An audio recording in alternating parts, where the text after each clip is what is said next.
আজ আমরা দেখতে চলেছি একটি অ্যাডভেঞ্চার, ফ্যান্টাসি ও রহস্যে ভরপুর সিনেমা মজিন দ্য উম ভ্যালি। একটি প্রাচীন অভিশাপ, একদল দুর্দান্ত অভিযাত্রী আর তাদের সামনে এক ভয়ঙ্কর গন্তব্য। ভ্যালি হাজার বছর পুরনো এক কিংবদন্তি অনুসারে অমরত্বের গুপ্ত রহস্য লুকিয়ে আছে এই রহস্যময় উপত্যকায়। কিন্তু সমস্যা একটাই, সেখানে বাস করে সব দানবীয় কীট, মৃত্যুদূত, সব শিকারী প্রাণী আর এক অভিশপ্ত রাজবংশের অতিপ্ত আত্মারা। আমাদের প্রধান চরিত্র হুবাই ও তার সঙ্গীরা এক অসম্ভব মিশনে নেমেছে। এই অভিশাপ ভাঙতে হলে তাদের এক অভিশপ্ত গুহা পেরিয়ে যেতে হবে, কিন্তু এই পথ সহজ নয়। ভয়ঙ্কর দানবের কবলে পড়ে তারা কি এই বিপজ্জনক অভিযানে সফল হতে পারবে, নাকি উরফাইলের রহস্য হবে তাদের শেষ পরিণতি? এসবই আমরা জানবো আমাদের আজকের গল্পে। হাজার বছর আগে এক নিষ্ঠুর রাজকুমারী তার রাজ্য নিজের শক্তি এবং ক্ষমতা ধরে রাখতে এক ভয়াবহ নিয়ম চালু করেছিলেন, আর সেই লক্ষ্যে তিনি ব্যবহার করেছিলেন ভয়াবহ এক অভিশাপ। যদি কেউ তার শাসনের বিরোধিতা করত, তাদের শরীরে এঁকে দেয়া হতো এক অভিশাপের চিহ্ন, যা ধীরে ধীরে তাদের শরীরকে ধ্বংস করত। এই অভিশাপ শুধু সেই বিদ্রোহী জীবন শেষ করত না, তাদের পরবর্তী প্রজন্ম অর্থাৎ বংশধরদের এই অভিশাপের ফল ভোগ করতে হতো। তবে রাজকুমারী জানতেন তার এই অভিশাপ অমন নয়। এই অভিশাপ থেকে মুক্তি পেতে হলে দুইটি জিনিসকে একত্রিত করতে হবে: ড্রাগনবোন সেলেস্টিয়াল টম ও মুচেন অক। ড্রাগনবোন সেলেস্টিয়াল টম হলো একটি প্রাচীন গ্রন্থ যা ড্রাগনের শক্তিশালী হাড় থেকে তৈরি, যার ভেতরে লুকিয়ে আছে অমরত্বের গোপন জ্ঞান।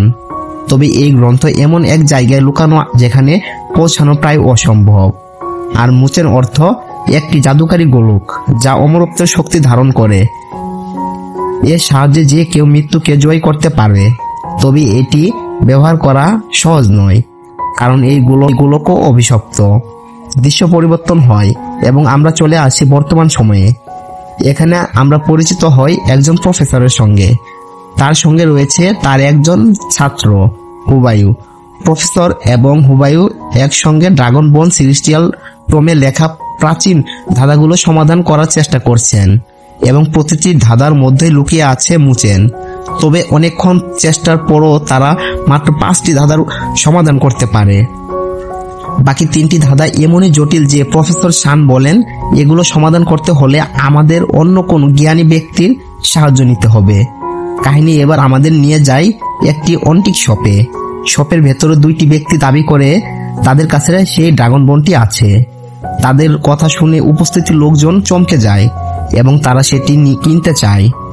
আর ঠিক তখনই শপের মালিক মিস্টার জো উপস্থিত হন। মিস্টার জো বলেন ড্রাগন বোন বিক্রি করার জিনিস নয়। এবার মিস্টার জো তাদেরকে একটি ঘটনা শোনান যা সবাইকে স্তব্ধ করে দেয়। কিছুদিন আগে কয়েকজন তরুণ ছেলে মেয়ে তাদের বন্ধুকে রাজকুমারীর অভিশাপ থেকে মুক্ত করতে ড্রাগন বোন খুঁজতে বের হয়েছিল, এবং তাদের যাত্রাপথ ছিল চরম বিপদের। তারা এমন সব প্রাণীর মুখোমুখি হয় যা সাধারণ মানুষ কল্পনাতেও ভাবতে পারবে নাই। প্রথমে তারা একদল বিষাক্ত এবং ভয়ঙ্কর মাকড়সার শিকার হয়। এরপর তারা মুখোমুখি হয় একদল লাল চোখের নেকড়ের সাথে, যারা তাদের জীবনের জন্য মারাত্মক হুমকি হয়ে ওঠে। তারা ভয়ঙ্কর এইসব ধাঁধা পেরিয়ে শেষ পর্যন্ত ড্রাগন বোন আনতে সক্ষম হয়, কিন্তু তারা তাদের বন্ধুকে বাঁচাতে ড্রাগন বোন উদ্ধার করেছিল ঠিকই, কিন্তু তারা নিজেই অভিশপ্ত হয়ে যায়। মিস্টার জো আরো বলেন এই অভিযানে তাদের সঙ্গে প্রফেসর শান, হুবাই এবং আরো কয়েকজন সাহসী মানুষ ছিল। অন্যদিকে প্রফেসর জানতে পারেন 20 বছর আগে এক ব্যক্তি চেন তার সঙ্গীদের নিয়ে মুচেন অক খুঁজতে গিয়েছিলেন। তারা একটি ভয়ঙ্কর পাহাড়ে অভিযান চালান, কিন্তু সেই অভিযান থেকে শুধু চেনি ফিরে আসে। তিনি তার দৃষ্টিশক্তি হারিয়ে ফেলে।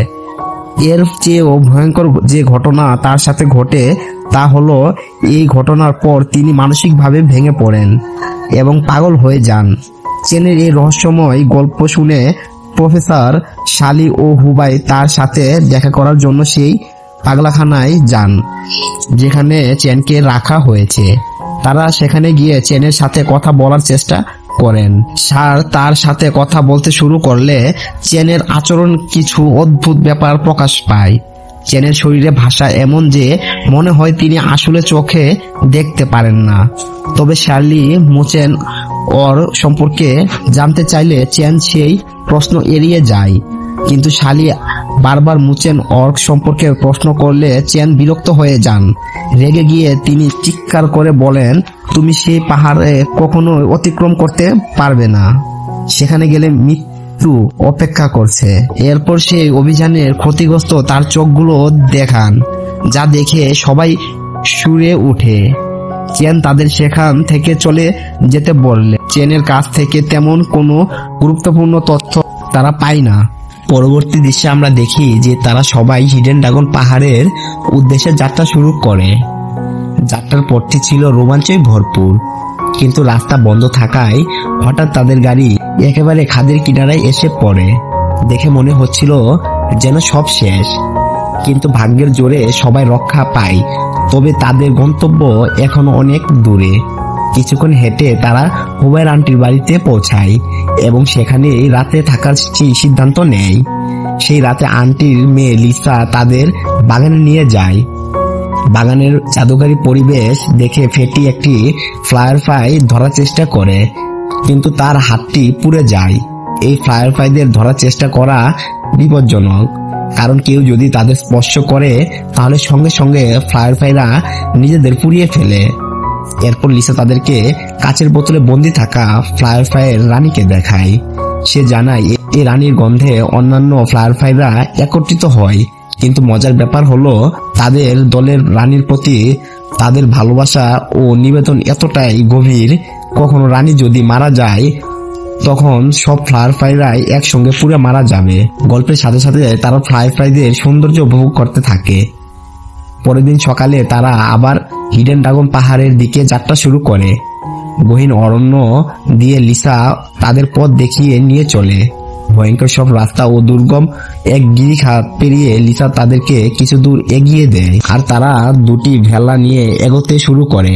তবে যাবার আগে লিসা তাদেরকে সতর্ক করে যে রাত হলেই উপত্যকায় বিষাক্ত গ্যাস ছড়িয়ে পড়বে। বেঁচে থাকতে হলে তাদেরকে ওই ভাসমান দ্বীপে পৌঁছাতে হবে। লিসা বিদায়ের পর তারা নদীপথে তাদের যাত্রা অব্যাহত রাখে, আর পথে দলের এক সদস্য ফেটি তার সাথে আনা ফায়ারফ্লাইয়ের রানীকে দেখায়। তারপর তারা একটি গুহায় ঢুকে, যেখানে দেয়ালে আলো জ্বলা পাথর দেখে সবাই চমকে যায়। তখন প্রফেসর জানায় এগুলো কোনো মূল্যবান পাথর নয়, এগুলো লাইট মস্ক, যা নদীর তলায় থাকা এক ধরনের ছোট গিরিগিরির মতো প্রাণী। এরা চারপাশ আলোকিত করে রাখে। তারপর গুহার পাশ দিয়ে বয়ে চলা পানিতেই হুবাই একটি মাছ দেখতে পায় এবং সেটিকে ধরার চেষ্টা করে, কিন্তু মাছটি তার হাতে কামড়ে দেয় আর রক্ত ঝরতে থাকে। তখন শার্লি তৎক্ষণাৎ সতর্ক করে দিয়ে বলে এটা ভাইপার ফিশ। এরা রক্তের গন্ধ পেলে হিংস্র হয়ে ওঠে। রক্তের গন্ধে মাংসাশী মাছের দল তাদের দিকে ধেয়ে আসতে শুরু করে। তারা ধীরে ধীরে আক্রমণাত্মক হয়ে উঠতে শুরু করে। এদিকে গুহার গায়ে ঝুলতে থাকা এক ধরনের পোকা ডিম একে একে পানিতে পড়তে শুরু করে আর বেরিয়ে আসতে শুরু করে এক ধরনের হিংস্র পোকা। এরপর তারা একই সাথে সেই উড়ন্ত পোকা এবং হিংস্র মাছের মুখোমুখি হয়।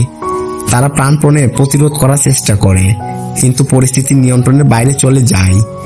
বাধ্য হয়ে প্রফেসর তার ফায়ার গান ব্যবহার করতে শুরু করে এবং তারা সেখান থেকে বেরিয়ে আসে, কিন্তু গুহার ভেতর তারা প্রবল স্রোতের কবলে পড়ে। তাদের একটি ভেলা ভেঙে যায় এবং সবাই একটি ঝর্ণা থেকে নিচে পড়ে যায়, আর দলটি আলাদা হয়ে যায়। তারা এখন ভাসমান দ্বীপের কাছাকাছি থাকলেও একে অপরের খোঁজে ছুটতে থাকে। প্রফেসরের দল অজ্ঞাত কিছু মৃতদেহ খুঁজে পায়। অন্যদিকে হুবাইয়ের দলের উপর হঠাৎ এক বিশাল আলাক্রা ব্লাড প্যাং কুমির আক্রমণ করে। একই রকম ভয়ঙ্কর কুমিরের মুখোমুখি হয় প্রফেসরের দলও। প্রফেসর তার ফায়ার গান চালিয়ে তাদের দলের অবস্থান জানিয়ে দেয়। হুবাই আর শার্লি চতুরতার সঙ্গে তারা করতে থাকে দুইটি কুমিরকে নিজেদের মধ্যে লড়াইয়ের উস্কে দেয়, কিন্তু তাতেও বিপদ কাটে না। কুমিরগুলো তাদের পিছু ছাড়ে না। বাঁচার একমাত্র উপায় হিসেবে তারা খাদের নিচে ঝাঁপ দেয়, কিন্তু নিচে নেমে তারা দেখে আরেক ভয়ঙ্কর দৃশ্য। দেখে নিচে অসংখ্য বিশাল আকার ব্লাড ব্যাংক কুমির যেন তাদের অপেক্ষা করছিল। হঠাৎই আকাশের বিদ্যুৎ চমকে ওঠে, আর তারা খেয়াল করে কুমিরগুলো বিদ্যুতের শব্দে ভয় পায়। সেই সুযোগে তারা পালানোর চেষ্টা করে। অনেক কষ্টে দলটি সেই ভাসমান দ্বীপের দিকে ছুটতে থাকে। দ্বীপটি যেন মেঘের উপরে ভেসে থাকা আরেক জগৎ। তারা দ্বীপের কাছাকাছি পৌঁছালে প্রফেসর একটি গাছের ডালে আটকে যান, কারণ কুমিরের একটি দল তাকে আক্রমণ করেছিল। হুবাই আর শার্লি খুবই বুদ্ধিমত্তার সঙ্গে কুমিরগুলোর মনোযোগ নিজেদের দিকে টেনে নেয় এবং তাদের খাদে ফেলে দেয়।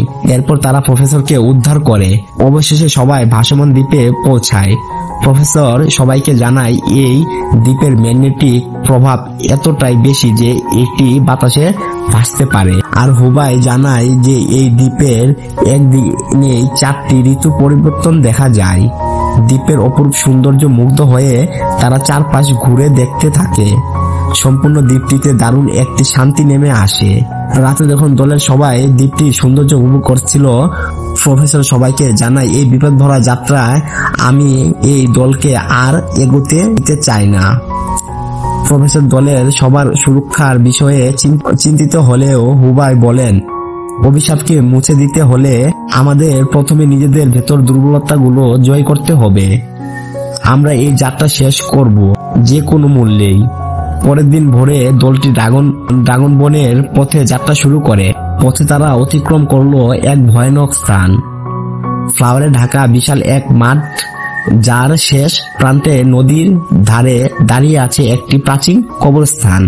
তারা সেখানে আসতেই নদী থেকে বেরিয়ে আসে এক কাকড়া। প্রফেসর তাদেরকে জানালেন এই কাকড়ার কোনো অনুভূতি নেই, এর স্নায়ুতন্ত্র এর দেহ থেকে আলাদা, তাই তাকে আঘাত করলেও সে ব্যথা পায় না, এবং আঘাত প্রাপ্ত অবস্থায় যদি সে পানিতে ফিরে যায় তবে তার সব ক্ষত সেরে যায়।